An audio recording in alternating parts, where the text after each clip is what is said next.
Aber der Michhof, der atmet schon 400 Kühe und nicht auf die 4 Hektar. Manchmal frage ich mich, ob ich das im Griff hab, aber dann schau ich raus.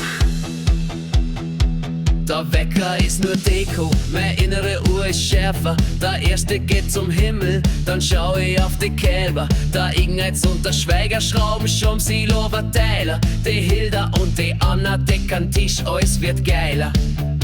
Die Mama schiebt ihren Rollator durch die Küche, hat alles im Blick. Das Frühstück um 7, das ist unser tägliches Glück. Ein kurzer Moment Ruhe, bevor die Maschinen starten, bevor die Serie 8 und 6 aus ihre Hallen warten. Kaffee ein Wort, dann geht's los, jeder weiß, was zum Tor ist. Froni im Büro bucht die Rechnung, das ist gewiss. Das ist mein Imperium aufbaut, ein Schwarz und Dreck. Der Michhof auf Rambrecht, mein Lebenszweck.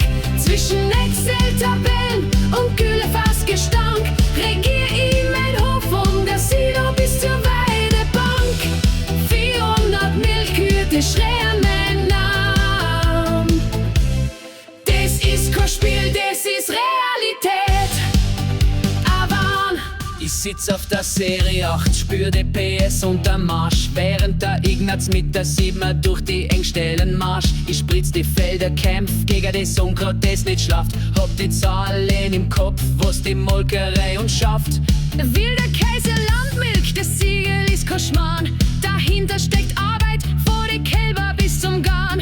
Ein Anruf vom Wimberger, Michel der Filter ist da. Eine Nachricht vom Fliegelhans, Denker des Abschiebesilo. Am Abend fallen wir alle mit auf Kotrichern nach Stall. Doch ein Blick in die Runde sagt, das ist wert, auf jeden Fall. Das ist mein Imperium aufbaut, aus Schwarz und Dreck. Der Michhof auf Rambrecht, mein Lebenszweck. Zwischen Excel-Tabellen und Güllefassgestank regier ich mein Hof von der Silo bis zur Weidebank. 400 Milchkühe, die schreien meinen Namen. Das ist kein Spiel, das ist Realität. Aber manchmal ganz allein geh ich zum alten Bulldog, dem Geheimen. Lass die Finger übers rostige Blech streifen und durchträumen von der Zeit, als kleiner war, vielleicht auch einfacher. Heute ist alles heutig schneller, gnadenloser, reicher. Doch die Erde ist die gleiche blieben, die riecht noch wie damals. Und solange die so ist, wo sie ist, der ganze Stress nicht umsonst. Alles ausklang. Rambrecht schlaft. Der Hof hat mit der letzter Check. Lichter aus. Morgen geht's weiter. Immer weiter. Michhof.